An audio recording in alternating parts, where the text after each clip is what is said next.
Wait for it, and we're live. Hey, all you crazy sci-fi and fantasy fans. It's time for your daily dose of shenanigans over here at the Blasters and Blades podcast. Just a couple of nerdy veterans, a Stabby chaos coordinator, and one chief shenanigator, geeking out over our science fiction passions and fantastical fantasies. A place where magic is king, the sky is the limit, and space is the place. We are the podcast that puts the fun in dysfunction. So without further ado, we're going to let our guests introduce themselves to our listeners and viewers at home, starting with Aaron, Mr. Big Water Outdoors himself. Hi, guys. I like going kayak fishing and recording it and putting it on YouTube. Outstanding. I've been sharing that around, so maybe more people will watch you, enjoy nature. Oh, I've actually watched your video. JR sent me one of your videos where you ran afoul of some seals. That was fun. Yeah, that was a fun video. I have noticed that I've been getting some more views and some more follows, so I appreciate that. So do they have to have like training, like student driver? Like when we're teaching kids to drive a car, they have the big placard that says student driver. Do they make the SEALs do that when they're learning to drive a boat? Because it sounds like from that video they should. The problem is, I think the guy that almost swamped me with the wake, he was one of the instructors. He wasn't one of the trainees. The trainees were in the little Zodiacs, and that was one of the security boats. So it was either another SEAL or one of the other Navy security guys is the one in the big boat that almost swamped me. So he has no excuses. No excuses. Yeah. None. So is boating something you guys can do up there in India? I don't know if they've got a big like boating community like we have down here in the South or he has on the West Coast. We were saying that these backwaters are perfect for water sports, and then we've been on the backwater in the houseboat that's behind Jacob there, and you don't see any of these little boats zipping around. But they were telling us if you see boats zipping around, it's a like a 8-seater, and all the people in it are going like it's a roller coaster. So it's essentially a you don't get in the water. Yeah, but you do occasionally see a zippy boat that's doing like tight turns and really fast speed, and they were telling us it's a new thing. Like we were at a reservoir and saying, oh, this would be covered with people, and they said, well, they're trying. So it's new, coming to India, I guess. But yeah, it's very rare, and they love it because they are into big fast ride stuff, but it's just not very common. Okay. Well, I just saw the houseboat behind Jacob, so I thought I'd ask since Aaron's claim to fame is he's also on the water. So, all right, next we have Mr. Bill McGushton. If you'd like to introduce yourself to our listeners and viewers at home. No pressure. I am Bill McCushton. I am the writer of the Zorn Pulp over on Substack, and I have never read a single. Wait, no, I have read one Green Lantern comic in my life. One. And that's only more than a lot of people. And Hal Jordan, I'm pretty sure wasn't even in it. Probably not. There are a lot of other Green Lanterns, though. My kid was into the DC Marvel thing for many years, so I've seen the cartoons, but I never read it in print or visual mediums like graphic novels and comics. And I will still argue that there's no difference between all of those, but Nick will smite me if I say that too aloud and too often. So not just Nick. And rightfully so. So apparently battle lines have been drawn. Yeah, great. All right, Jacob, if you'd like to introduce yourself to our listeners and viewers at home. I'm just a guy with opinions, and my role artistically is author support. I'm the guy with the ideas.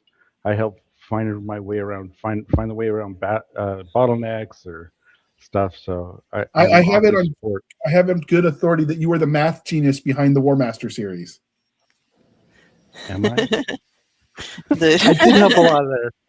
Yes. I did help a lot with the setup, and when Melissa comes in and she says, I need a way out of this, and we'll discuss it out, and I think I'm some assistance in that effect. Yeah. And if you enjoy his opinions when he comes on the show, you can support him by buying her books. She would greatly appreciate it. That's exactly right. That's exactly right. And if you buy hard copies, like print copies, Jana Brown, our regular co-host, would love you as well because they're all sitting in her basement. Yes. So speaking of, she really needs the space. So they can order more books to put back in the basement. That's how that goes. But she can quit at any time. She doesn't have a book problem. What are you talking That's about?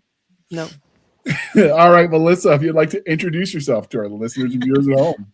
Hi, I'm Melissa McShane. I write many, many different fantasy books under different genres, including the Lit RPG War Master series. And I am also not someone who knew very much about Green Lantern, and the Green Lantern I know is John Stewart. So this was new for me, and it was a great way to learn something new about the DC universe. I'm not sure how great an introduction it was, but I was glad to do it. Okay, and last but certainly not least, the man of many opinions and all of them wrong, Mr. Michael LaVoice. LaVoice in your hand. You watch yourself, JR. My wife didn't like that when you wrote that on the Facebook post. She may have words for you later. No, she can join the fun. She can like snark me. You do not want to incur the wrath of Cheryl. I promise you. Snark away. I'm sci-fi and fantasy author Michael LaVoice, as you can see, aka LaVoice in your head, and I am a massive Green Lantern fan, have been since I was a child. I waited 35 plus years for this movie to come out, so I don't gripe about it too much, although I'm honest enough to admit that it did have some problems, and I'll talk about it later. All righty. And so I don't want to get too bogged down with a commercial because we want to have time to discuss this movie. But Nick Garber over there at Apogee Comics has graciously sponsored this episode. So I will link his website on the show notes. If you were so inclined to buy some comic books, I figured it was an appropriate pairing given this movie is from the comic book genre. That boy got skills. Yeah. So if that's something you're interested in, hop on over there and buy some indie comics and, buy one for you, buy one for your friend. You know how it goes. And with that, we've made some changes. So the last time Jacob came on for a panel, we did the religion questions for everybody, and we realized it was cutting into a lot of the time to discuss whatever the topic was. So we've started doing just the coffee one because that is the most important question for my caffeine-addicted heart. However, that means people like Aaron, who aren't authors but just come on because they're nerdy, with like the rest of us, won't get to answer the really cool questions. So today, we are going to ask Aaron all of the most important questions of life. Are you ready for this, Aaron? Yes, I am. All right, there are wrong answers, and we will hit the eject button if you get them wrong. So this is just fair warning. All right? Sounds good. All right, Star Wars, Star Trek, or Firefly? I like Firefly, but I haven't seen enough of it to say that I'm a hardcore fan of it. So it would be down between Star Trek and Star Wars. And I like Star Wars better because I feel like Star Trek is a little too utopia. Like, I don't think it would actually work, but I did grow up watching Next Generation. Well, that's an excellent answer, and I do agree with you about the utopia angle. So that part is better than Shatner. Now, come on, Shatner did give you the karate chop, though. Yeah. I didn't watch a whole lot of his growing up, though, so Picard's my Star Trek captain. Right. That's fair. Did you watch any of the rebooted Star Trek ones that they did with the new actor, the younger guy? No, I didn't see that one. The only other one I've really seen was Voyager. Okay. Or How to Wander Around Lost in the Desert. Lost in Space 2. Yes, basically. I haven't seen that one, but I've heard of it. Okay. All right. And because we are polytheistic here at the Blasters and Blades podcast, Game of Thrones, The Wheel of Time, or Chronicles of Narnia. Have not seen or read Wheel of Time. Seen the Narnia movies, and I've seen Game of Thrones. I like dragons, so I'm going to have to go with Game of Thrones. But I don't dislike Narnia. I just wish it had dragons. Okay. Or for the true nerds, wyverns, because dragons got 4 legs, 2 wings, and wyverns got 2 legs, 2 wings, and worms have just wings. Okay. That is an important distinction. So, what was Aslan should be a dragon then? Is that what you're saying? If he was a dragon, he'd be a lot cooler. All right. And if you have hate mail, send it to Michael LaVoice. Michael at michaellavoice.com. And while you're there, buy a book so you can leave that in the review too. This was not the dragon I asked for. That's right. So One of the sad things about growing up and getting older is people do stop asking each other the important questions. So here at the Blasters and Blades podcast, thanks to the generosity of our sponsors, we are bringing that back. And Aaron, I'm going to ask you, what is your favorite dinosaur? My favorite dinosaur used to be T-Rex, but I feel like everyone says that one. So my actual favorite dinosaur is Ceratosaurus.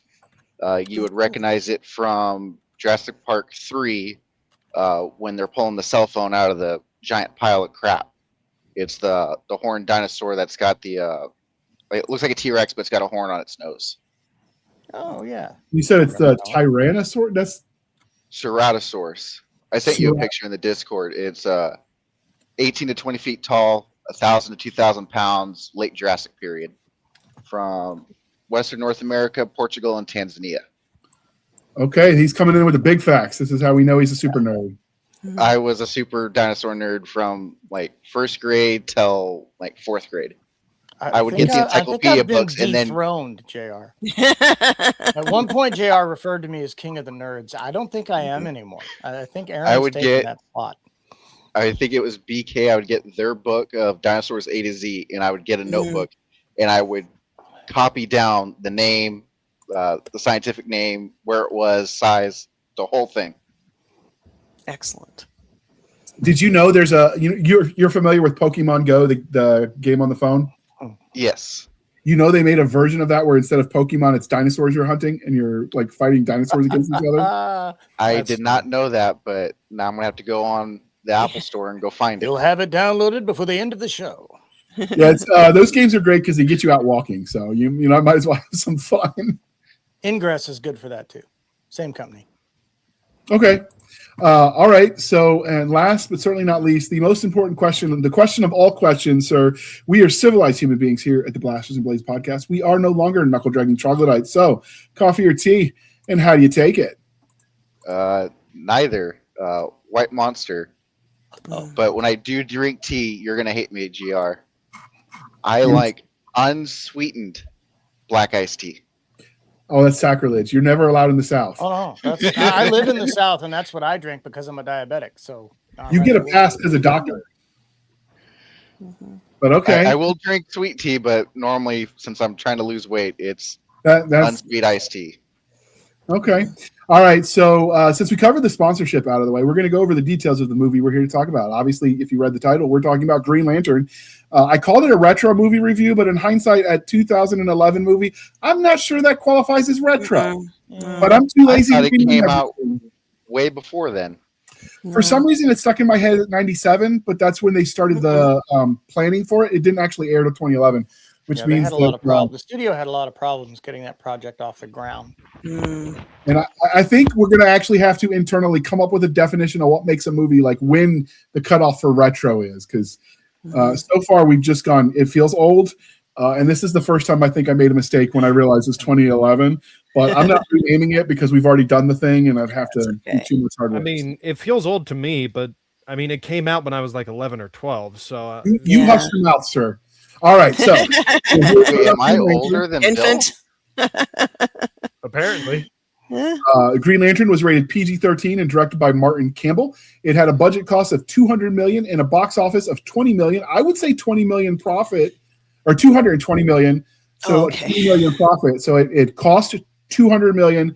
It made $220 million. So I'd still say that's a win. It's no, because you're not factoring. No. They never factor in the marketing budget when they put those numbers out. It cost probably another $10 million or so in marketing. Yeah, rule of thumb is usually double for marketing, or double the budget you're given for marketing. Yep. The videos I had seen said it's got to be triple the budget to cover the marketing plus what they made. That's another. So it needs to make 3 times is what they planned for it. That is good to know. It had a duration of 114 minutes. It was released on June 17th, 2011, distributed by Warner Brothers Pictures. And now we're going to go over the ad copy. So this is what IMDb has.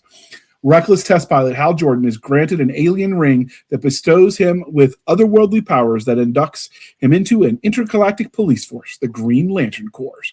The one that I found on periodic ad copies of the time says it's literally the oath of the Green Lantern. In brightest day and blackest night, no evil shall escape my sight. Let those who worship evil's might beware my power. Green Lantern's light, which probably has LaVoice over there squeeing in his seat, but he's controlling himself.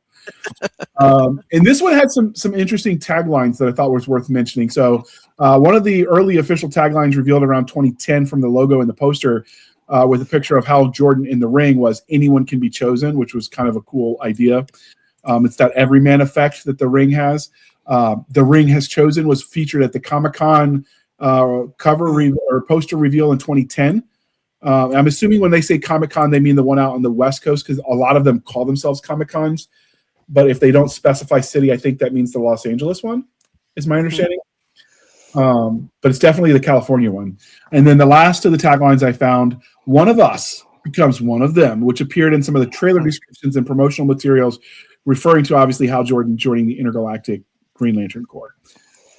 So before we get everyone's opinion, we're going to start with LaVoice, the super nerd on all things Green Lantern. Did you like the taglines? Taglines are okay. The whole oath was a little much. The movie poster I have on my other wall that was too large to move for this production just has the first bit, "In brightest day and blackest night," and then it's got several of the lanterns and then the logo. Yeah, that's the poster I have on the other side of my studio. It used to hang behind me where the Galaxy's Most Wanted poster is now. It's a really great poster it's just in my opinion, because it shows the diversity of the Corps itself right there. That's another good nice one. That really shows off the diversity, because you got Stel there, who is the robot lantern. He's the only fully sentient, artificially mechanical Green Lantern. And of course you got Abin Sur and Kilowog and Tomar Ray and all the others. I really like that one better, actually. That one's quite a bit better. This was more of the online ad stuff, but I thought people who haven't seen the movie, you could see some of the cast of characters that might not make it into the trailer. Right. Yeah. And then of course this is the actual poster, and it's actually selling on eBay, which is why you see the little weird things at the corners. It's because they didn't want to put holes in it when they are trying to take a picture to sell it. To retain its original value. But it's the actual poster that was up in movie theaters. Yeah, that's what I've got, is a marquee poster. Yeah. I had a friend that worked at Malco Theaters at the time who snagged it for me. Cool. Is everyone okay with the movie poster? Does that do it for you? Oh, yeah. Yeah, I really like it. Yeah, that would have made me go see it. Me too. So I'm with you. What about you, Bill? I mean, I did watch the movie as a kid because I wanted to see it, because I thought it just sounded cool. So, I mean, the advertising in general worked on me, a dumb kid at the time. You're just going to keep trying to make us boot you from the panel, aren't you? Distinct possibility. But, what did I say the last time you teased us about our age? Beat you with my cane. The future is now, old man. Okay. But no, I would actually add to the tagline, the "No evil shall escape my sight," because I think that just hammers more so the core of what the oath is supposed to be. I think I saw one at one point that had "No evil will escape his sight," which I thought was neat, because they kind of personalized it for Hal. Being the first human inducted into the Corps. Kind of, sort of. If you're a comic nerd, that's not true, but I'll just skip that part. It's not germane to the discussion. And what about everyone else? So, Aaron, did you like the poster? Did it do it for you? Yeah, they would have made me go see it. Jacob and I think at the time the only superhero movies I had seen were the Spider-Man ones, and I thought those were decent, except they kept restarting it. Yeah. What about you, Jacob? I can say that it didn't work on me because I was a movie-going person at the time of release and did not go see the movie. Yeah. So objectively speaking, no, it didn't work. Yeah. I waited for it. Poster. I don't know. I don't know if I'm a fair. I waited for it to come out on DVD and bought it then, but because I don't really like crowds in movie theaters, so I like the poster, but I don't know that much would get me to a theater. Just because, again, I don't do crowds. So at the time, I was a field tech for an IT company and had quite a bit of free time on my hands.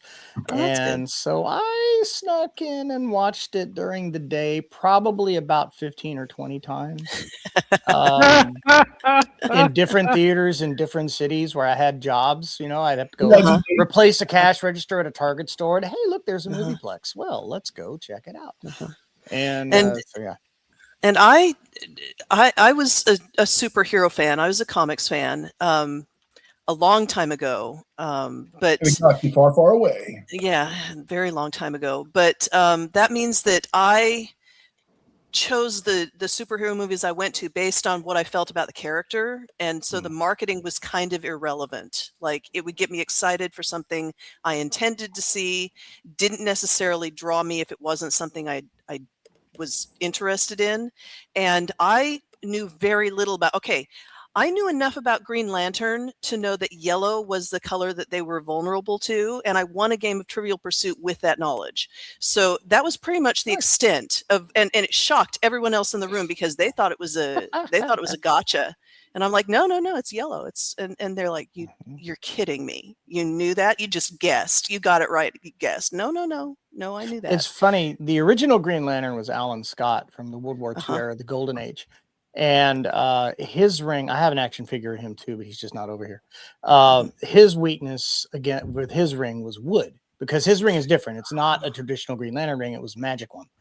And so when they reinvented the character with Hal Jordan in the 60s, they decided, well, he's got to have a weakness. It can't be wood because that's the older guy. What do we do? Oh, let's make it another color. And so the yellow was born. Yeah, and I got to say that's kind of interesting to me. Is you have to have a weakness, like you say, and from that they seem to have built up this whole mythology around all the lanterns, all the different colors of the lantern. That was a retcon, though. That was a recent retcon from Jeff Johns. Okay, but they based it on the idea of the color. The emotional spectrum. Yeah. Yes. And you're right. It is a retcon, but the whole point is that they took this one thing that was really kind of a throwaway and they worked with it. They made it work. And I like when they do that, because so many superhero movies and later comics have to deal with the stuff that the writers did that they just didn't even think about. They just did it for fun. It's funny when people say, well, that wasn't comic accurate. Dude, do you realize how many writers are on these books over the years? Do you know how many times things just thrown into a blender and put on puree simply because they wanted to increase sales? There's no such thing as comic accurate because it's been done 50 different ways. Right. So there you go. All righty. We're going to show the trailer now and see if that does it for everybody. So, boom.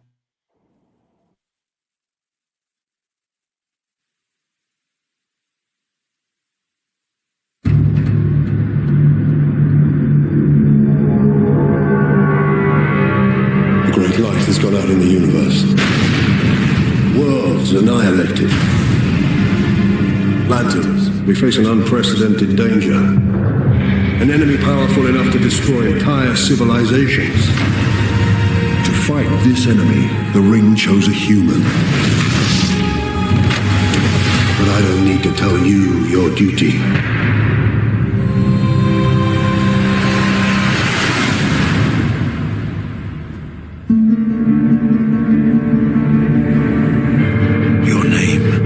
Hal Jordan. The Ring chose you. Take it. Speak the oath. Speak the oath, because everybody knows the oath. I pledge allegiance to a lantern that I got from a dying purple alien. So, this is the chosen human. The Ring turns thought into reality. Its limits are only what you can imagine. The sword of human.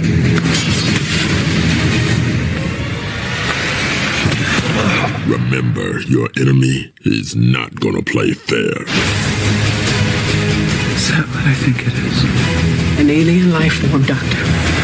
The first that mankind has ever encountered. Son, we're gonna get you well again. I've never felt better in my life. They said they wouldn't have chosen me. They didn't see something I don't see yet. I see. You had the ability to overcome fear. stay here. No problem. If you die, innocent lives will be lost. Your world will be annihilated. Help me save my planet. Fight it. Fight it with me. Brightest day, blackest night. No evil shall escape my sight. Let those who worship evil's might beware my power. Green Lantern's light!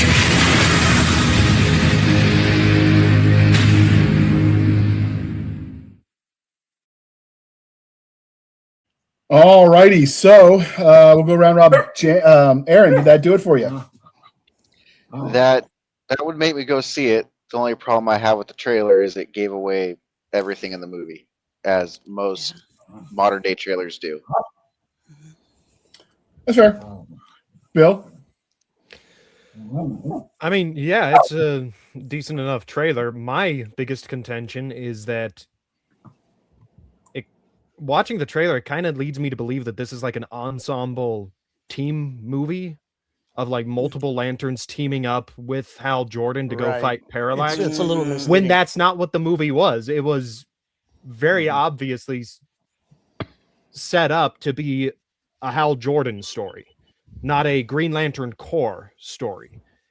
And so it seems like there may have been a bit of a disconnect between the people who put the trailer together and the people who actually, made the movie.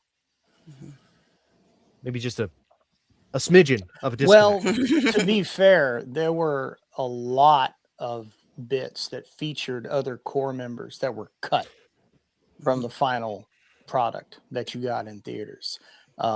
They had studio problems, they had money problems at the studio, they had studio interference. And DC is famous for this. Marvel has this tendency to give their directors a movie and say, go make a movie.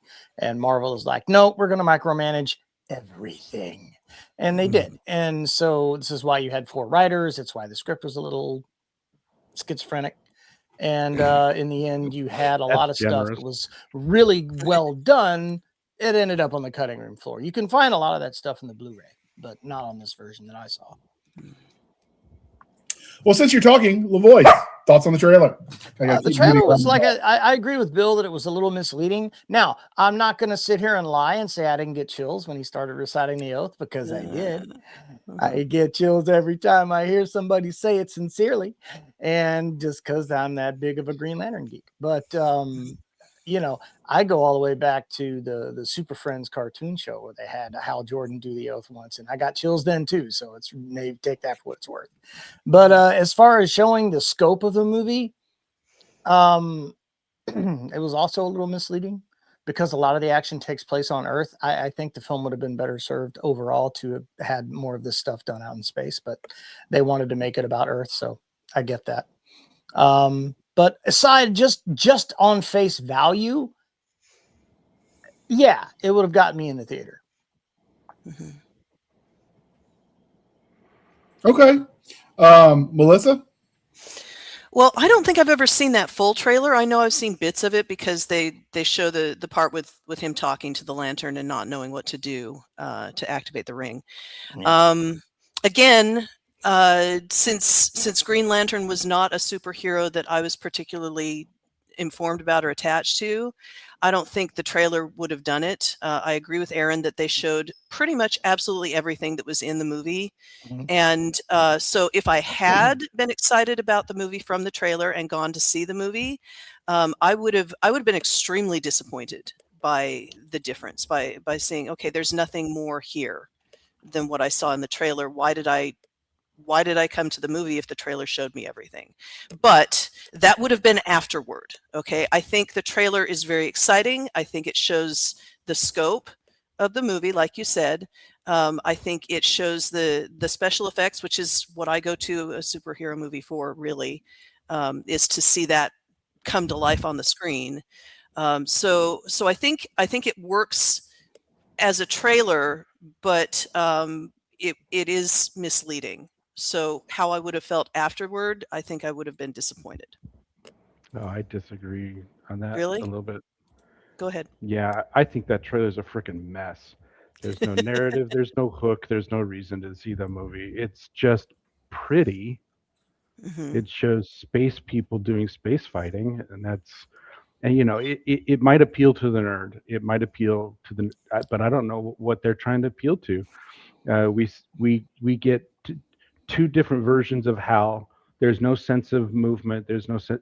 I mean, we get the Hal with the confused look and the he doesn't know the pledge, and then we get him being beat up by space aliens, and there's no sense of rising to the occasion. I just think it's a narrative mess. Well, to be fair, the trailer, I don't like the movie. Problem. Well, yeah. No, I like the movie. It's an accurate it's preview movie. Is the movie's a mess, but I can get in the movie. I think the trailer has the same features. I don't think there's an innovation in the movie. I think there's just hey, look, a cool thing, gee whiz. And maybe that's not a bad thing for a certain part of the audience, but I don't see anything in there that goes, yeah, watch me because you'll see this. Come and see this. Come and see a person overcome. No, it's just world is in danger, and a random guy that I haven't given you any cause to care about is going to save the world, which is the inherent premise of a superhero movie, right? But there's no sense of stake. I don't know how I'd improve it. That's funny that you say that, because I mean, they point blank give away that part of the stakes in the trailer is that your world will die, but you didn't really feel it in the trailer. Yeah, you didn't feel it. Yeah, you didn't feel the stakes. That's just something he's got. It just says what they are. Yeah. Show me the stakes. Don't tell me the stakes. Show me the okay. The movie had a couple kid scenes, right, that were random out of nowhere. But show me the kid, right? Show me the kid's in danger. Show me Hal's got a family that he needs to protect. Show me something that includes the stakes. I think something. Or show me some growth in Hal. I mean, you show him being an right, and that was another problem that they had with him, even in the film, that Hal didn't grow. Right. He demonstrated his ability to be a quitter. And his ability over and over again. Oh my God. And there was a lot of things about the way they wrote Hal in this. And again, for writers, you're going to have a mishmash about this. But even Ryan Reynolds later on said that part of the problem was they didn't even have a finished script when they were shooting. The whole thing was rushed. He stated the film was a victim of what he called poster first, release date second. Script last. And so they had this, they had the release date. It was carved in stone. They had to make that, and they didn't even have a finished script when they started shooting, which is why it had so many doggone writers.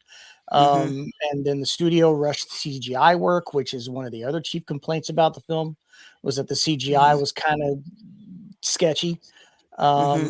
So yeah, they couldn't decide if it was going to be a space opera or Earth grounded, and Hal was too much of a brat for anybody to really root for. There's just a lot of problems with it. Yeah. That being said, it was Green Lantern, and I loved it. For me, makes up for a lot. For me, I do feel like I agree with Jacob that there wasn't a huge narrative other than its superhero. I will caveat the rest of this episode. You can just keep this in mind. My expectations for anything superhero is really low. I don't expect that to be something that makes me think. It's just popcorn read where I can turn my brain off and not expect reality or realism or plot or any of that. It's just good guy go boom, bad guy die, things blow up. Like that's about the extent of my expectations. And so I can recognize the problems. I just tend not to care because like you said, I just I don't expect a lot. Now, Nick would tell me that's wrong, that you can get deep in intellectual and philosophical stuff from the comic books. It's just when I see the movies, I just don't expect a whole lot. And I haven't read a lot of the books or the comics. So with that said, I agree with Jacob that there wasn't a whole overarching narrative to sell me what the story was going to be other than Green Lantern. I feel like that ad required you going in to be like a LaVoice and have like super fan knowledge about the thing. And it wouldn't speak to you as well if you weren't already a fan. The one thing that stood out to me is the aliens that were on that top spire that were like the senior Green Lantern people. I look at them and all I could think was Ack, because they remind me of the aliens from Mars Attacks. Oh, I see that. Yeah. Guardians. Yeah. So it was hard to take them trying to be all solemn and serious because I just kept waiting for them to grab their ray guns. But overall, I did like the shiny and the pretty, and I liked what we saw as the trailer as far as it was. It probably would have gotten me to watch it, maybe not to the theater. That was back in the day where you won't understand, Bill, but the rest of us do. Where you had a decision: is it good enough? Do I want to watch it, and do I want to watch it enough to watch it in theater? Because some of the movies you would seem like that looks good. I'll wait for it to come out on VHS or then DVD, right, or HBO. You say that, but most of the movies coming out today are absolute Feldscheisse. No. What I'm saying is it used to be there was a sequence. Well, now that streaming, you get Deutsch. With the streaming nowadays, the sequence isn't the same. So some stuff might be in the theater, and a week later, it's already on streaming. You guys simultaneously. Or simultaneously. Yeah. Whereas when we were watching stuff back in the day, you might wait a year from when it was in the theater to when you could buy the VHS or the DVD. This was for me a movie that I'll wait for it to come out and buy the DVD. And to that point, I did buy the DVD because that's how I watched it. I have the original release DVD that I watched or rewatched in this case. So see, for me, I didn't wait till it hit VHS or DVD and bought it. For me, Blockbuster and Hollywood Video were still a thing, so we'd go rent the movie. But I don't know if Bill knows about those or not, or how. I remember Blockbuster's almost could have saved itself if it bought Netflix, but it didn't. Yeah. And Redbox, I remember when that was a thing as well. Oh yeah. And for those of us old enough, I actually, when I was cleaning out, I did find my Blockbuster card, and I was one of those guys who got the letters because we would sign up for the Columbia Movie House CDs where you get the CDs of music, and then you cancel before you pay them anything. And experiences in debt collection at an early age. Yes. So you got them really cheap though. If you only had to pay because you canceled, you didn't have to pay as much. Right. Anyway, all right, let's talk about this movie. All right, so we covered the trailer, we covered the movie poster. What did you guys think overall? Because before we talk about the plot and stuff, because I feel like that's where we're going to dive in the most. What did you think overall of the cinematography? Okay. It certainly was a movie. Yeah. It was a superhero movie. I thought that at the end of it, I went, that was a movie. I mean, they did their best with what they had. I wasn't feeling like jerked around by the cinematography. Like sometimes movies are just so poorly shot that you can't follow the action, and it's just one big mess. And I didn't really feel that about this. I mean, at least the individual scenes looked good. It was putting them together that was the problem, because there was a lot of stuff that went nowhere. Well, there's a lot of editing issues. Yeah. But they the fighter sequences in the opening were not bad. Yeah, that was pretty good. good. Okay, so let me hold on, LeVoice. Hold on. Yeah. All right, let me be clear when I say, because what you're talking about is it's actually plot issues. It's just portrayed through the camera cuts. When I say cinematography, I'm talking about just the way the camera was shot, angles, jump cuts, that sort of thing. Not specifically the content of what's shot, but how it's shot. Because, for instance, like I couldn't watch the Blair Witch Project because it'd make me want to puke. It was all that shaky cam stuff. I can't watch some of the movies if they're just spinning around too fast because it makes me dizzy. So I'm talking more like from a purely visual standpoint, not plot angle, because we'll come back to the plot. Yeah, because I thought the cinematography was fine. They did a good job, and we'll talk about the actual editing and the way that it fits together. But they framed their shots pretty well. I mean, the CGI aside, they had big sweeping views of the outer space and went in close when it needed to be close. And so I thought that worked okay. I wasn't feeling, well, like you say, feeling sick because they're jerking me around. One of the things I thought they did really well in some superhero movies, and I'm thinking about like Batman, it's so dark and the coloring, it's hard to notice details, especially for me specifically because I'm colorblind. And I realize your mileage may vary, dear listener, but I will say because Hal Jordan is using magical construct out of green light energy, it kind of brightened even the dark space scenes. So I thought as far as lighting good, because that's part of cinematography, I liked that this was not one of those ones where, it was pitch black and you couldn't make out all the details. I don't feel like you missed any of those details in this movie because of the lighting. No, that's a fair statement. Yeah, one of my chief complaints about every Batman movie I've ever seen is they're too dark, and you miss stuff. And we're talking visually, dear listener, about the darkness of Batman. Right. Not the tone of the plot, but the fact that the shots themselves are done in darkness. There's all these shadows, and it's just hard to see what's going on. Got a guy dressed all in black. That doesn't help. So yeah. And on the other hand, the sound, we had it cranked to the maximum, and we could still barely hear what was going on. I'd like to ask, what did you watch this on for the movie? Our big 55-inch TV. Did you watch the DVD? Did you rent it from Amazon? We got it on streaming. Yeah. Because I watched the DVD and I didn't notice any sound issues. Yeah, I did the DVD and I didn't have that problem. And I think it depends on where you get it. Because usually we have less problems with the DVD. We've noticed this about the streaming in general, that we're getting here, that it's just the sound was too low. And so it's good to know that it's not like intrinsic to the movie, because that would be really frustrating.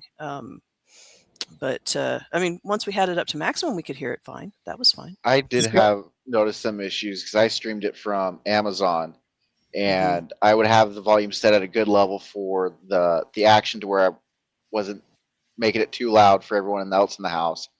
But then when it came to dialogue, right, I had to turn it up 3 or 4 clicks to be able to hear what they said, and then as soon as action happens, I had to turn it down again. Yeah, that's kind of what we did. That would annoy the heck out of me, and that would I'd label that under the cinematography because I don't know where else you'd put it. And if that's your experience, it would annoy the hell out of me. So I'm with you because I hate movies that do that, or the background music is so loud that it overshadows any of the conversations they're having. It's like their sound producer or sound mixer just took a nap when they got to that scene in some movies. So it's interesting that you guys have that problem. And I thought at first maybe it's because you're in India, you're using a different like country code for the streaming. But if he's having it here in America too, then it's a streaming issue. Yeah. I may go stream it now just to see if I get the same problem. That'd be interesting to know. If you never hit, I needed it. Go ahead, JR. I say if you do, LaVoice, when this airs, report back in the comments. Yeah. Please. Okay. What were you saying, Aaron?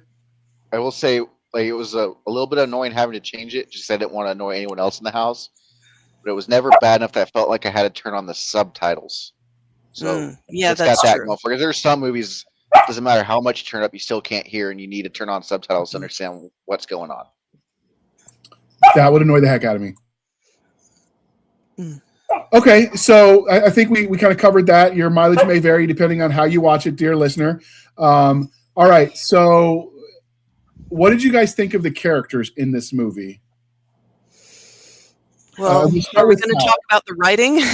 because you can't get away from the writing when you're talking about the characters, because frankly, the quality of the cast was so high that I mean that the acting carries the characters in a way, but the writing was so damn bad that they have almost nothing to work with. So I like the characters. Ryan Reynolds just imbues force and character into his work. He's so good that it was noticeably bad writing. It made the bad writing that much that kind of obvious. And maybe that's a weakness in hiring Ryan Reynolds. I don't know. But the writing was so bad. I had a hard time getting past going, this character's a mess. Yeah. He fails at everything.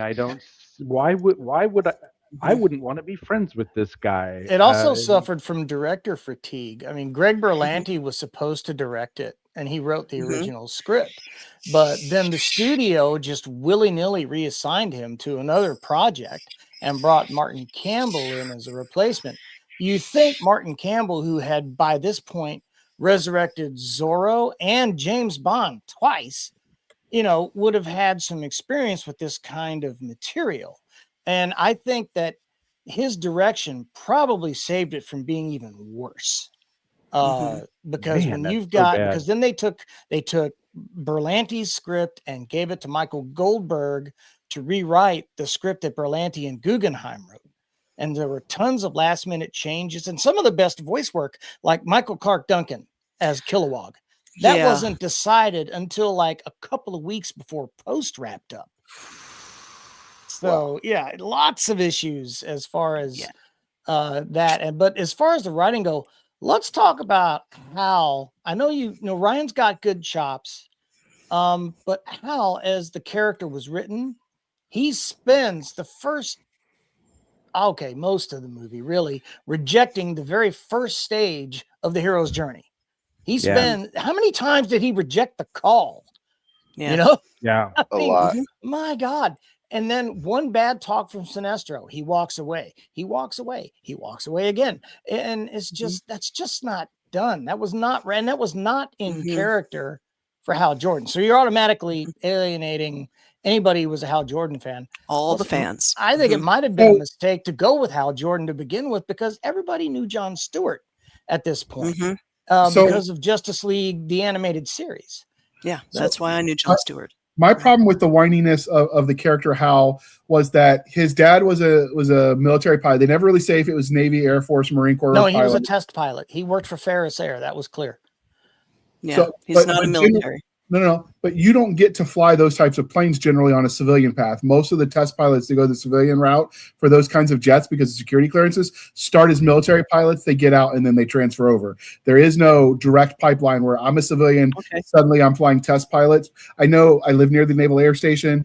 One of my teachers in high school was an aviator. Like I know a lot of this stuff. I've done research for writing.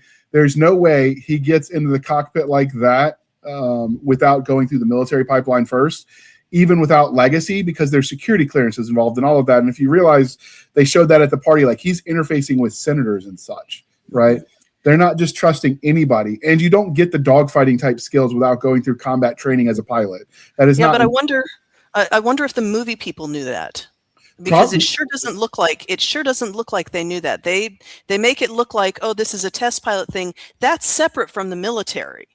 You know, and it is but the people that are doing the test pilots generally are ex-military. But the reason that doesn't work is because that whiny candy ass crap that he played in the beginning, there's no way he makes it through the military school. They don't tolerate that from officers. You know, and they showed that in the Officer and the Gentleman, if you remember when you know, why are you here? Right. That famous scene. That's the kind of stuff like that was a pretty good indicator of what you can expect. I just don't see how someone with that character type makes it through. Especially since they tie the behavior to the death of his dad as a kid. It'd be different if, you know, I had a combat injury that made me gun shy, right? Okay, well, that's why you get out. It works. But if he started that way, how did he make it through all that training? Yeah, even without the military expertise, he's just lame. He didn't defend himself at all. After the combat with the drone things, he's in there and they're all saying, all he's got is, I thought the point was to win. And I'm like, you didn't say anything about it's just a jerk move to use your wingman as bait. Why did you do that? Was there any tactical thinking there? Was there any reason that you decided to violate the rules?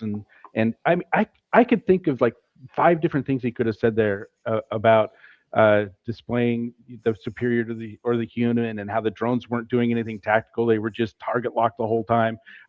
I was thinking all these things that he could have said that would have been an interesting story and made him an interesting character, but he's just whiny bitch boy.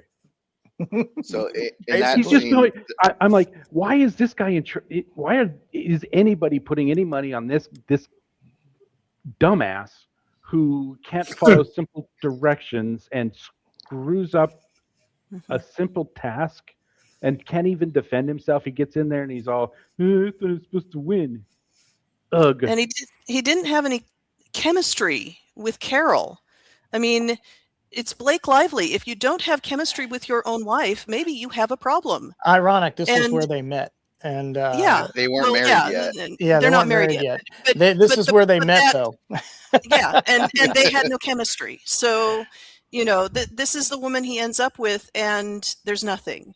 Right. And we were all saying, wow, the Ring should have picked Carol because she's tough. Totally. She's pretty cool. You know, if you're a fan of the comics, you know that the Ring actually picked 3 people that day.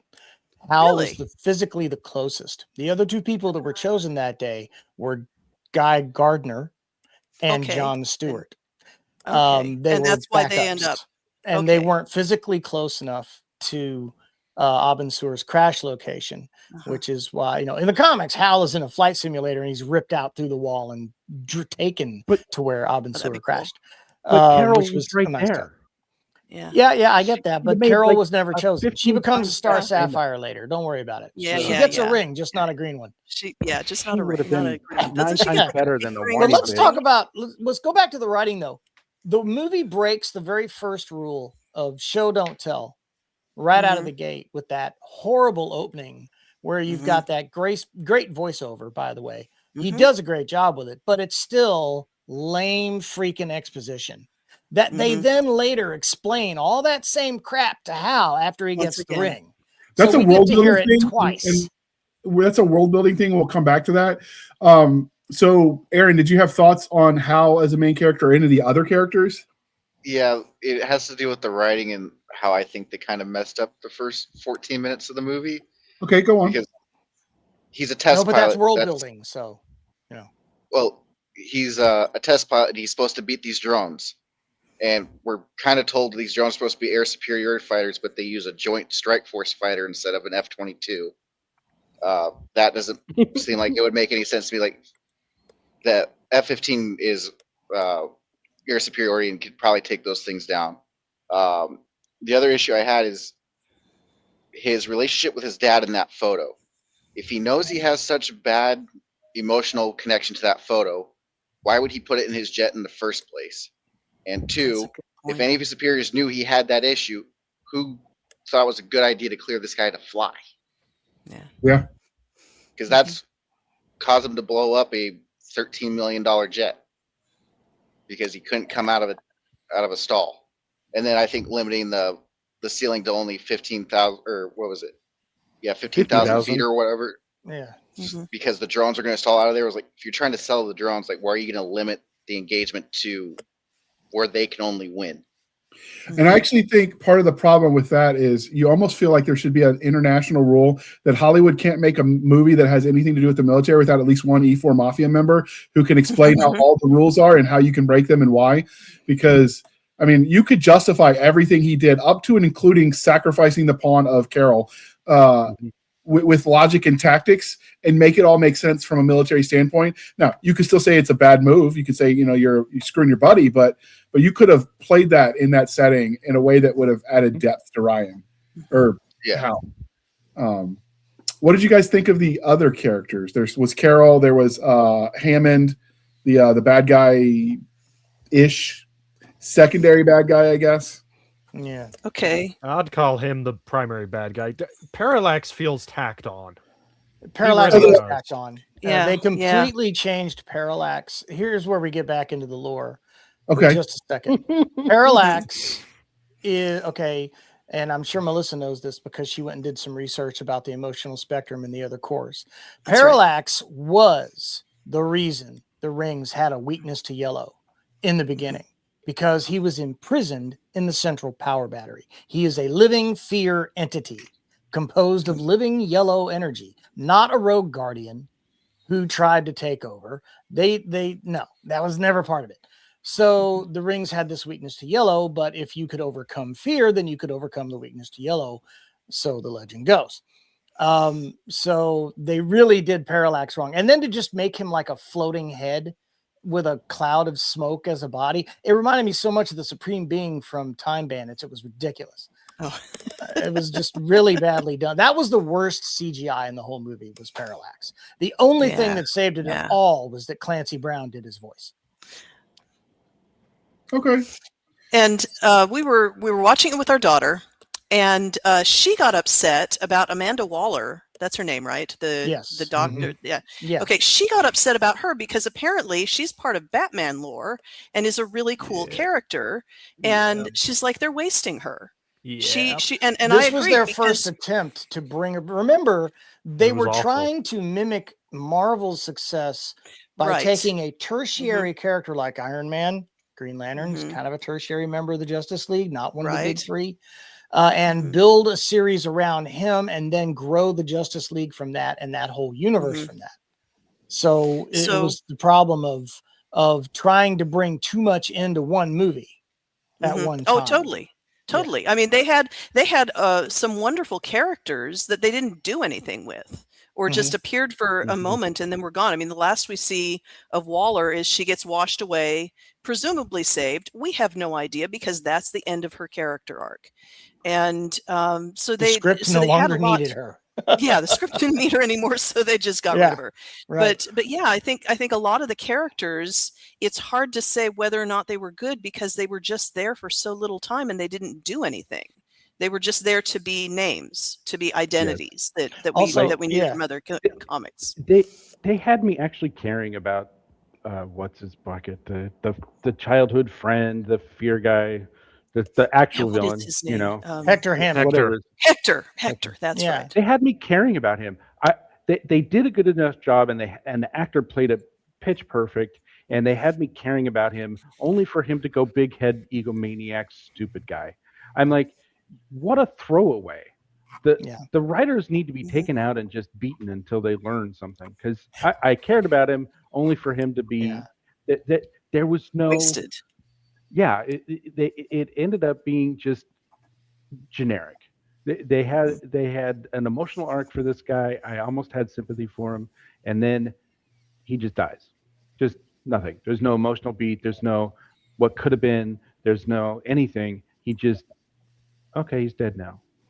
Yeah, and he was a sympathetic character, given like he's under the pressure of his dad, who he wants to be a teacher. He loves science. He's teaching young people to love science. That's a noble profession. And his dad, the senator's just crapping all over his dreams.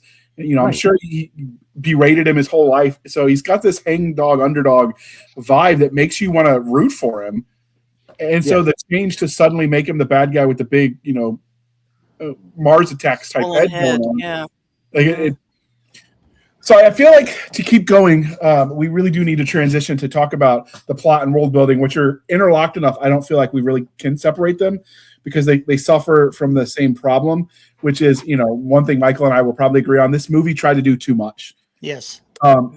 If I was seeing this in written form, this script, I would say that the writer gave us an outline in many places and not the actual novel, because some of that stuff, it's like, wait, what? Okay, I don't understand this. And on the other, it's simultaneously requiring you to know about the world of Green Lantern for some of the lore, but then explaining it to you in ways that are just felt like overdone before we even care about Hal or Carol or Hector or any of it. So it felt like it was just all over the place, and it had potential. For my standards, it was a good popcorn movie. I enjoyed it, but I could see, the writer in me where they could have made it from good to great. The bones were there. Well, and normally I am with you on the superhero movie, because I want to see, which is why I go to see the ones that I already have a connection to. I want to see that brought to life on the big screen. And so if it's got plenty of action, if it's really beautiful, then that's generally enough for me. And the writing was so disconnected. And I think LaVoice was saying about the editing, I think the editing is as much to blame as the writing, because they started with something that was kind of a mess, and then they edited it to be just as much of a mess. They didn't fix any of the writing problems. And so the plot, there were things like, we were watching the scene where he goes to the birthday party, and we're like, is that his kid? Who's that? Kid? I wondered that too. Why do I care about this kid? Yeah, and so there were things that just happened for a moment that seemed to have no relation to the rest of the plot, that were there for, we could guess at what that's to humanize him, I guess, to show that people care about him, but I think the kid scene was there for the same reason. You wake up, you open to him waking up with some girl whose name he doesn't remember in bed with him. He's supposed to be the ne'er-do-well, listless kind of guy that's just floating through life with no real connection. So I think the point of that scene was to get him to that house where his brothers can be raided. So I don't know. But at the same time, he already woke up with the girl in his bed. We already know this about him. Already had that. And so that scene needed to do something more than just reiterate that point. I agree. You know what I mean? Like, I think you're right. I think that's why it was there, but it didn't do what it was supposed to do. And so I'm not sure the writers knew that it was what it was supposed to do. I don't know if that was supposed to be his nephew, his little brother. Exactly. His nephew. It was his nephew. I mean, he does announce himself as Uncle Hal at the bedroom door. Okay, But, you're right. Hear that. Yeah, I didn't hear that. Yeah. And then from what I saw in the extended cut, there's like 5 more minutes of that scene. See, But and there it you still go. doesn't The explain what's going on. Oh, Like, Yeah, I no, it still don't think it does That's what sad. Melissa wants it to do, but Yeah. there is 5 more minutes of him hanging out in the room. Okay, that's really sad because if there were 5 more minutes and it made it clear, then I'd be really unhappy that we missed it and be mad at the editors. But if they still couldn't get it across in 5 more minutes, Well, that's a problem. Well, I one of haven't the seen things the it did. 5 minutes because I just rented it from Amazon, but Yeah, when I was well, doing you know what I research, mean. it was there. Okay, yeah. So one of the things it did was show that he's still hung up about his dad, because if you remember, he gives the little kid the plane that his dad had given him, which would be this kid's granddad, and then he quotes what his dad told him to this little kid, passing the torch. But it doesn't sound like it's a healthy lineage to pass on if you see. I was gonna say, let's pass on failure. And okay, military people tell me this. What the hell was his dad thinking, not ejecting out of a burning plane? Did he not have an ejector seat? My take on that was it malfunctioned. Everything malfunctioned. The plane blew up before he could even possibly eject. Okay. So the ejector went with his seat seemed to have been intact. Well, how did the ejector seat get hit? And wait, which were you talking about? The flashback or when he crashed? Yeah, no, the opening scene where dad. Before the credit, where the dad is in the plane and he's testing the plane, and the plane gets all fiery and whatever, and he hits the tower, and then it's right there, and Hal goes up and goes, "Dad!" and Dad hands up. I'm like, ejector seat, you moron. Jacob, I think you actually have to be at a certain level above the ground to use the ejector seat, and he didn't start crashing until he was landing. Now, if the plane's about to blow up, I might still risk it just to get away from the blow up. But I think that was why he didn't, because I don't think you're supposed to eject if you're not a certain part over the ground. But I could be wrong. I'm not an aviator. I've just seen Top Gun a few times. I'm not an aviator, but I've done a little looking into it. You can use an ejector seat whenever. The problem is, if you're below a certain altitude, the parachute doesn't open to slow you down enough. So you get shot up, but then you still come down, land hard. But I think landing on my butt in the seat and possibly get my back fuse beats burning to death in airplanes. So I'm with Jacob. You should have ejected. Yeah. It may not be the safest thing to do, but it's more safe than becoming barbecue. Don't have a lot of good options there. So my other part with the world building is they opened up with so much of the Green Lantern lore that ended up not being important to the regular movie. It almost felt like you were watching 2 movies mashed into one when you're watching this. I also felt like they went over the same points twice. Like, the voice said, like, you get the exposition in the beginning telling you about the Green Lantern Corps, and then they explain it to Hal when he gets the ring. It's like, you couldn't have just cut that part off the beginning of the movie, started it with Dad flashback and all that. He gets the ring, and then Hal give us is all our the exposition. POV character, so why not? Yeah. One of the things I did like, and it's my complaint about a lot of superhero type movies, is, he has glasses on. He has a face mask that only covers his eyes. How do you not know that's him? And then, of course, in this scene, he has the eye thing on, and Carol's like, "What? You think just because you cover your eyes, I don't know what your facial?" I did love cheekbones. that. I love that was really good. That was really fun. That was a great scene. Yeah. That was the most well written scene in the movie. Pretty much. That was a good fourth wall break. Yeah. I don't even think it was a fourth wall break. It was just recognizing one of the flaws in the superhero costuming. Yeah, and they had gone to all that trouble too, because his eye color changes. They'd modulated his voice, and she still sees, because none of that really matters. You still recognize the guy you've grown up with. Wait, his eye color changed? It changes to like light blue or green or something. It was a really light color. It goes from his brown color to like a pale green.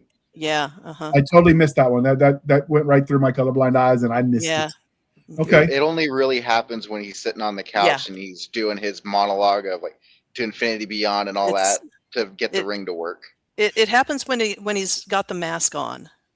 And the other thing and you try to change his voice. Yeah, the other thing that I thought was kind of funny is he gives her the necklace, but it's going to disappear as soon as he takes the power back because it's not a real construct. But I thought that was kind of hokey, but I kind of went with it. It's like, I got this gift for you that will disappear in 5 minutes. This sounds very typical of Hal Jordan. Yeah, and that's the one thing back to that is this is a plot world building issue. His conversion from loser to save the world, willing to die for everything, that felt rushed. Yeah, totally. If it's a redemption story, you need to believe that. Yeah. Mm-hmm. There's no build-up. Mm-hmm. We go from maximum loser to maximum not loser. What? Yeah. Yeah. Yeah, that was... I don't know. I wish I could get Berlanti's original draft and then the final version. That would be cool. And see how much it changed. Because I don't know. It puzzles me that Berlanti especially would write Hal so badly. Because this is the man responsible for the Arrowverse on the WB. He knows DC. He knows these characters. And for Hal to be written so badly, I want to believe it was done in rewrites. Well, there were enough of them. I mean, there were like 95 writers. Yeah, too many cooks in that kitchen. Yeah. The one plot thing, and I don't know if it quite hits world building that I didn't really like in the movie is they keep bringing up fear and how like his dad said, "I'm not afraid," and like you're not allowed to be afraid as a Green Lantern because you can't win if you're afraid. But that's funny. Not what courage is. Courage is doing the thing and being scared, but doing it anyways. Like that's who the had point. to explain that to the Hal? Movie Carol. Yeah. That's Carol. what the movie should be selling, but it does all. It only does it maybe one little bit. Most of the times, like you're not allowed to be afraid. Not allowed to be afraid. It's like if you're in war and you say you're not afraid, you're lying. Or you're crazy. Retcon, by the way. Yeah. Originally, Hal Jordan was a man born without fear. He did not have the flight or fight response. In fact, he showed up in an early episode of Superboy comics, and they were on a plane together. It was a very young Hal Jordan meeting a very young Clark Kent, and the plane's about to crash, and Hal is running around trying to calm everybody down, showing absolutely no fear because he was born without a fear response. While Clark literally flies by the seat of his pants and flies the plane by holding onto his seat real tight, which was really dumb. But hey, it's a comic book. What are you going to do? It's okay. I know, but originally the requirements were no fear. And there were a lot of apparently sentient beings out there that didn't experience it, which seems counter-evolutionary sensible to me. But okay, I guess it is. But then they retconned it later to being able to overcome fear. Well, maybe Darwin didn't work on other planets. Right. They didn't get those patch notes. Yeah. Right. No. So does anybody, before we talk about our thoughts overall, does anyone have anything they want to add about the plot, the world building, or just anything in particular that stood out about the movie? Honestly, what I have to say is more so what I was thinking as I was watching it, just as how would I approach this movie if it were me writing it? Get rid of Parallax, period. Yeah. Get rid of have some lanterns showing him the ropes, teaching him some stuff. Make the main villain Hector. Find some way to, because I don't know if this is accurate to the comics, but I like that he got his powers from the fear. Yeah, Hector originally had no connection to Parallax in the comics. I think that with Hector being this squirmy little fear-riddled person, I was trying to find another word. I think that is very complimentary to a story where Hal is struggling with his own fear and having to learn to overcome it. And for budget reasons, we can set most of it on Earth. Because Hammond is a human, Hal Jordan is a human. We got our budget cleared out. We don't, break the bank. We don't make the studio executives want to breathe down our necks because we're spending hundreds of millions of dollars. It just needed to be simplified. So much just needed to be simplified and focused in order to really turn it into something great. And the one thing that I can actually compare it to, funny enough, is Iron Man. Iron Man really worked because it had that focus. And there's not a whole lot of action in Iron Man either. Like, it is very driven by just Tony Stark and Obadiah Stane being themselves and being the people that they are, and that driving everything forward. Well, That's yeah, but Tony had a character arc that was very well written. Also true, which where again Hal goes to did not.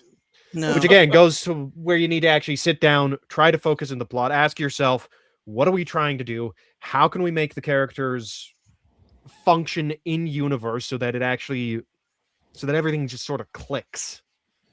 Yeah, and to that point, like the whole yellow ring thing, I mean, that was a complete waste of space. And I know they did, because we saw the scene at the end where Sinestro puts on the yellow ring and he turns yellow, and they were setting it up for the next movie. But it made no sense. But it made no sense because they cut. Here's the thing about Sinestro. Tell the current story first. In the comics, before Hal shows up, Sinestro is the greatest Green Lantern next to Abin Sur. Had the best record. His sector was the most orderly. What they find out later, and this to me would have been a much better story for the movie, they find out that Sinestro's sector of space is so orderly because he's a brutal dictator. And that's Green Lantern too. Fear. And that would have been fantastic. And because he gets drummed out of the core, he goes and finds somebody to forge him a yellow ring, and he starts using fear as a weapon. See, that's the original story. Parallax wasn't even required at that point. Yeah, because that made no sense and did not go anywhere, and wasted Mark Strong, which, how do you do that? No, man. And he was still good. He was still good. Well, they were all good, They just were who's all who performers. Of great actors. Yeah, exactly. And they were all great performers who just did not. They were wasted. They had all this potential, and the script didn't do anything with them. And which proves you can be a great actor and still get a crap script. Yes, and it doesn't work. Yeah, absolutely. Look, the new Lamborghini. Script, but the new Lamborghini isn't going to pay for itself. Okay, we got to get the green in.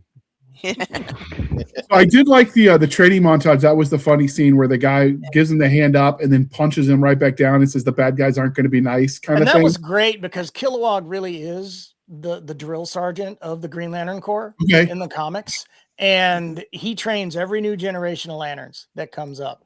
And cool. All right, I like that montage. I like the montage. It was fun. Yeah. Did anyone catch the Marvel reference in that montage scene? No. I can't remember if it was Kilowog that brought it up or if it was Mark Strong's character, but there's a shield, and it's the Captain America shield without the star on it. Oh, yeah, that's true. Like, it's got the 3 rings on it. Like, it's the exact same shield, but in green. I remember seeing that. That's funny. Yeah, Sinestro conjured that up to fend off Hal's minigun. Yeah, that's right. I did not recognize. Hey, that's a Marvel reference. Oh, I missed that too. Okay. All right. So, any other thoughts before we go to our overall opinion and wrap this puppy up? Wait, when did Captain America: The First Avenger come out? 2011. Same year. Oh, same year. What month? Yeah. And an absolutely better movie. Yeah. Yeah. Yeah. I mean, there was a lot of competition for this movie, which is another reason it failed at the box office. Yeah. Mm-hmm. The last thing I'll say on the plot is there's been like a Tumblr post that's gone around before about writers when it comes to movies, that there needs to be someone on the movie team that their job is to read the book and then whack the writers over the head with the stick when they go mess stuff up. And if they did that with this movie, I'm pretty sure LaVoice would like it a lot better. I know I would like it a lot better if there was someone to go beat the writers to make sure they get it right. Every production needs a Henry Cavill. Yeah. Yes. Okay. All right. So overall, what were your thoughts, Aaron? I would probably give this a 6 out of 10 for like how it felt, like the writing and everything. But I don't feel like I wasted my time. It was a good sit down, waste an hour and some change eating popcorn. Like, I definitely watched it again because I like Ryan Reynolds. I think for what the character was, he did a good job being that character. I don't think, like LaVoice said, I don't think the character was written correctly. But except for the first 14 minutes, my was the saying, my disbelief or whatever. Willing suspension of disbelief. Yeah, like I could believe what was going on in the movie. Like the bad CGI didn't really bother me. Okay. All right. What about you, Bill? It is a solid mid. It is a solid mid movie. Now, I watched the extended cut, so having watched the extended cut, I will say that it is a solid mid. Okay.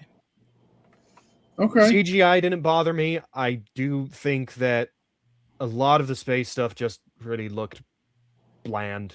Just bland everywhere. And they very much took the incorrect approach with trying to kickstart a Green Lantern movie series. They really did. Okay. Jacob? This movie's a mess. It's a freaking mess. I don't know what anybody was thinking. Fantastic talent. There's a lot of talent here that's completely wasted. There's Ryan Reynolds. There's Blake Lively. All of these did a fantastic job with what they had, but the writing was so bad, and the creative decisions, they wasted so much time on things that didn't matter, and they didn't bother building an actual story. It's like they were leaning so heavily on the talent of the actors and knowing that they would have a great special effects movie with great superhero action that they didn't bother telling a story. They didn't bother putting together a story. The pieces of the story, it's like somebody explained that a story has certain elements and they just threw them all in a box, shook them up and said, here, we got a story. Yay. It's like kindergarten story time. And that's so disappointing to me because it's such a waste. Ryan Reynolds could have done great in later versions. They were so focused on we're putting together a franchise that they didn't bother telling the current story. The whole Yellow Lantern ring thing with Sinister was obvious setup for future, and they had so much setup for the future that they didn't bother selling the present. And what a waste! There could have been so much there if they just managed to put this into a coherent story. Great talent, good ideas. They have a whole universe to explore with a lot of lore, and they threw it away because they didn't bother telling a story. I agree with that. All right, what about you, Melissa? I'm with Jacob. This was a mess, and I'm going to blame the writing and the editing. Like I said earlier, they had a script that did not work, and then they edited it further, and that didn't work either. I think that you can be forgiven a lot if you are true to the core material. I think if you're true to the original and you show the character of Hal Jordan, you show the world of the Green Lanterns, I think you can excuse a lot, and they didn't do that either. I went to my kids to ask them because my daughter's really into Green Lantern, and so I knew they would be able to explain the background, the lore, and I don't think any of them have seen this movie, and I could not recommend it to them because I think their heads would implode if they saw it, because they have expectations. And granted, I think Jon Stewart is actually their preferred Green Lantern, but they're going to love the new Lanterns TV show then. Oh, that's going to be great. I'm looking forward to that. When it finally comes out. When it finally comes out. Eventually, if they make it work. Yeah, I'm looking forward to that. And that's the great thing, is that even this mess that it was hasn't really killed the property. It hasn't killed Green Lantern, because here they are trying to make the Lantern Corps TV show. As you notice how long they had to wait. Well, yeah, we're giving it time for the memory to fade. Yeah, I mean, they've had the cartoons for years, and they never stopped with the cartoons. Right. Yeah, and they just let the cartoons go on their way, and everybody who loved Green Lantern can go and watch Justice League Unlimited, and well, it's great. But also Green Lantern the animated series came out shortly after this, and it was much better written. Oh yeah, that's the one my daughter is a huge fan of, and so she was like I say, I don't think I could recommend this to them. But as far as getting to know Green Lantern better, I think if I had come to this with absolutely no knowledge instead of, talking to my kids first, this would really have confused me, and it would not have inspired me to look for that character again. It would not have inspired me to think, oh, this is a great character. I have preference for teams in superheroes. So I like the X-Men. I like the Justice League. Well, okay, not the movie Justice League, but I like, we can talk about that too. But Green Lantern as part of the Justice League in the comics and the cartoons, I really like that idea. And if they had been able to set him up as someone who could believably participate with people like Superman and Batman, that I would have been here for. So I think overall, I'm going to say I think it missed the mark, and I would not recommend it to my kids. Okay. Overall, as a movie, I could shut my brain off and enjoy it. I did watch it with the kids. I like I said, my expectations for superhero movies are so low that, it was coherent. For all the plot issues, the actors, there wasn't a single actor that didn't nail their role in this, from the bit part to to the main characters. The problems with this movie were purely from a writing and a editing standpoint, because sometimes the movie sucks because the actors just can't act. Looking at you, Miss Captain Marvel lady. But that was not the case here. Like, all of the actors nailed the roles they were given. I don't feel like they didn't do what they were instructed. So from a structural standpoint, I blame, like you guys, the editing and the writing. But overall, because I don't really tend to get that deep into superhero movies, I just didn't care. There was flying things and booming things, and that one funny line about the mask doesn't make me not be able to recognize you. What kind of moron wouldn't know that? Like, that was the movie for me, because it was every complaint I've ever had about the superhero genre, where you throw on a little mask and suddenly you're super secret. Mm-hmm. So with that, I left you for last, Michael, because I knew you would have the most opinions. That's very nice of you. But like I said, I waited 35 plus years for this movie to come out, so I don't gripe about it a whole lot. But I have to be honest and admit that I do recognize all of the problems. The first and foremost problem that I had with the movie was casting of Ryan Reynolds as Hal Jordan. Ryan Reynolds is not Hal Jordan. I wanted Nathan Fillion for that role. He'd already done the role in voice work. He was fresh off of Firefly almost at the time. He was perfect. And they just blew that because they wanted a name. They wanted a name. And they even tried to insert some of Ryan's patented rom-com antics into the film, and it just didn't work for the character. But that's me approaching it as someone who knew the character already. Okay. Somebody like Melissa or Jacob coming into this, you wouldn't have known that about the character. So it worked for you. He did the best he could with a bad script. I get that. Lots of problems that I have as a fan of the IP. But overall, because it was Green Lantern and because it had the ring constructs and all the cool stuff that I appreciated about the comics are still better written, but I still enjoyed it from that aspect. But, I have to go and mention that, DC Animation has done some freaking killer Green Lantern movies. There's Green Lantern First Flight, which is a retelling of the origin story and the fall of Sinestro, which was done so much better than this, and introduced the yellow power and parallax to a degree. It was just very well done. Top-notch voice cast for that. So there's been some really well done Green Lantern stuff from the animation department, and we all know this. But for the time that it was made, just for character recognition, and I think this is another reason that the film suffered at the box office, because people looked and they saw Hal Jordan and they thought, well, who's this guy? Green Lantern's black. What? Huh? They should have gone with Jon Stewart if they wanted character recognition, and it would have been better served. But they didn't do that, and they didn't ask me. So they should have asked you. They should have.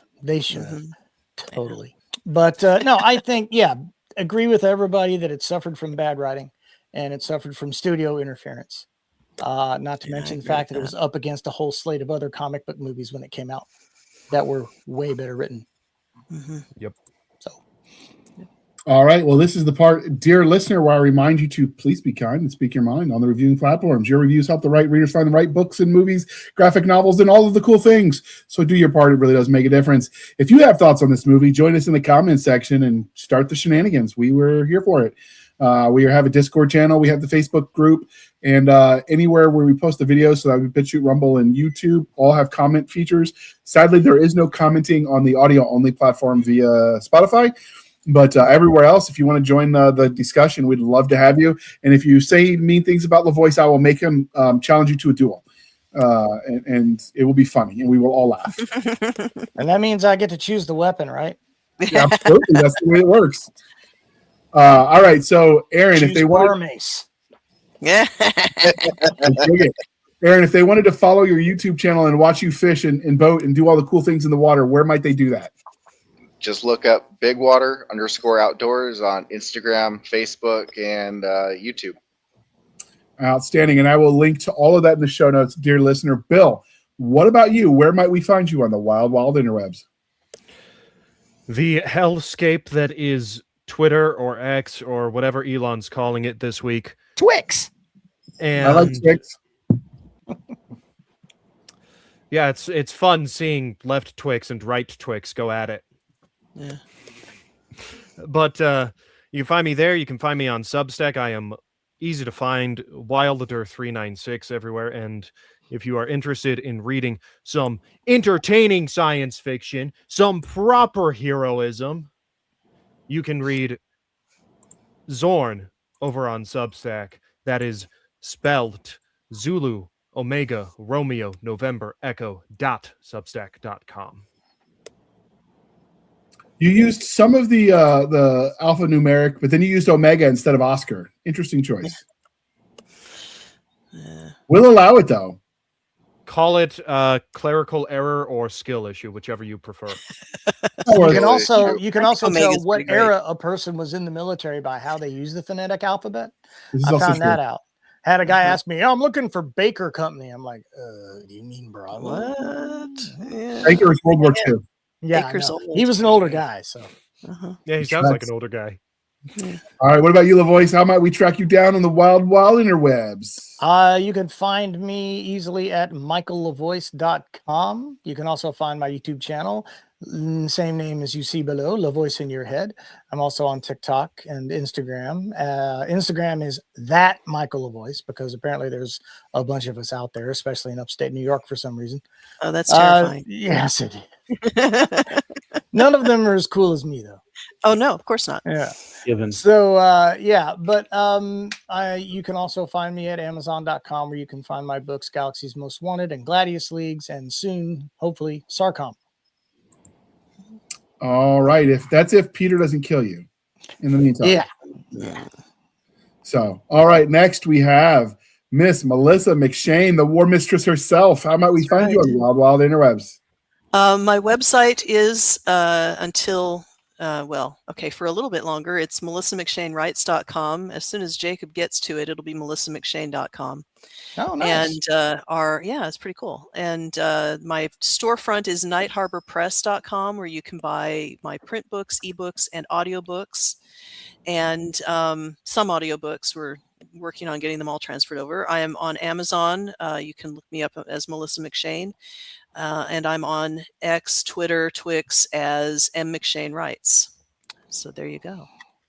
All right. And since you are not an author and you don't have a social media platform, we're going to ask you instead, Jacob, and there is no pressure, there is no wrong answer, but you do have to live with her. What is the favorite book that Melissa has written for you?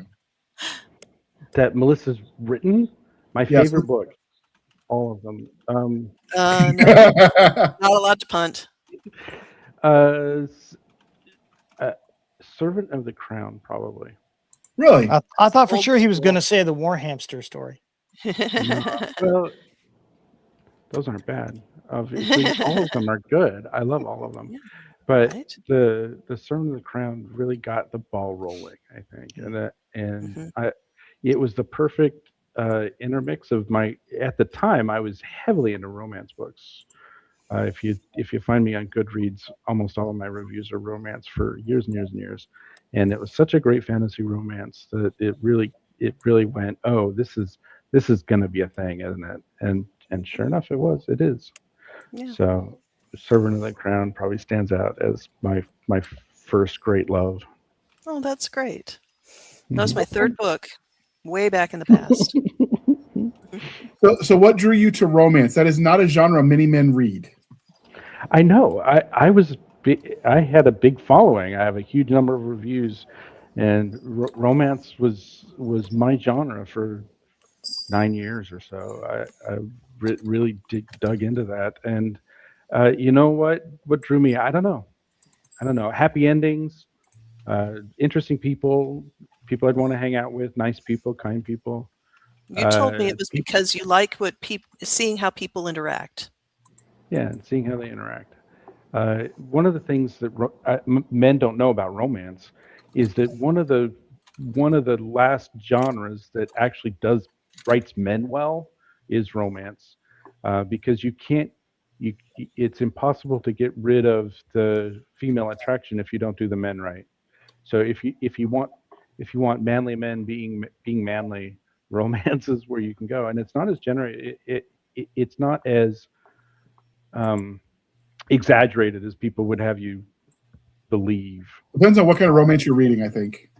Yeah, probably. There's a lot of slop in the pornish side and the steam side, a lot of wish fulfillment. But for the great romance authors, they have to get the men right, or they can't be great romance authors. So Nora Roberts and Susan Elizabeth Phillips. The great names, the names that be known, they get known because they do men right. And that was a surprise for me to discover it, and one of the reasons I like the genre, because you can only be so politically correct before your men warp, and so I like that. Okay, I read romance in high school because I thought it would help me understand women, and plot twist, it did not. So I have read some of them, and I recognize that that is unusual for a man to read that genre. So, all right, you want to understand women. I refer you to the Reliant K song "Mood Rings." That's what I'm saying. I don't get that reference. I don't either. Right. You can look it up later. Yes. You'll thank me. Okay, you can find us, dear listener, on our Linktree, linktr.ee, Linktree/Blasters and Blades podcast. Again, Linktree/ Blasters and Blades podcast, where we link to all the things: the BitChute, the Rumble, the YouTube, the TikTok, the Twitter, or Twix if you prefer. We have our Spotify, our Discord, our Blasters and Blades Facebook page and Facebook group. You can email us at blastersandbladespodcast@gmail.com. Again, blastersandbladespodcast@gmail.com. For professional purposes only, people. Save the shenanigans from Stabby Stab over there on the Instagram, Twitter, and the email. You can support the show by going to buymeacoffee.com/author J.R. Handley. Again, buymeacoffee.com/author J.R. Handley. Be sure to play the comment section that is for the podcast, and I promise I will keep my co-hosts duly caffeinated. They will drink that coffee brand coffee until they get high on their own supply. If you want some of that coffee brand coffee, be sure to click the link in the show note. The discount code is Podcast Grunts. You get good coffee. We get a little bit of a kickback. You get 10% off. It's a win-win-win, people, and that's triple winning. That's even better. With that, I would like to thank you for spending some of your precious time with us. For my crazy and absentee co-host, I am J.R. Handley, and this was the Blasters and Blades podcast. We'll be back next week at the same time. We'll indulge our love of nerd culture, cheesy jokes, and all things that go boom. And with that, we're going to hit the end button. Wait for it.